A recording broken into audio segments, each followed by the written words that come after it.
debt is something that can actually be beneficial. When Dr. Kevin Greenidge wrote a paper and he found that somewhere around 55 or 56% of GDP in this region, the relationship between debt and growth becomes negative. So every additional dollar of debt causes your GDP or your economy to shrink. But before 55% of GDP, there's actually a positive relationship between debt and growth. For each additional, like if your debt to GDP was like the Cayman Islands, less than 10% of GDP, for each additional dollar of debt, you actually grow your economy by $1 more. There can be a positive relationship, but it depends on when you borrow.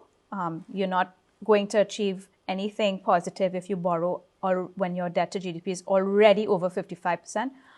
But it also depends on what you borrow for. If you're borrowing to pay wages and salaries and transfers and subsidies like we do in Trinidad and Tobago, you're just digging a hole and you're going to continue to go down this hole. But if you're borrowing to improve the productive capacity of your country, to improve its competitiveness, its infrastructure, for example, that's when you're going to see long-term gains, where that debt is actually going to grow your economy.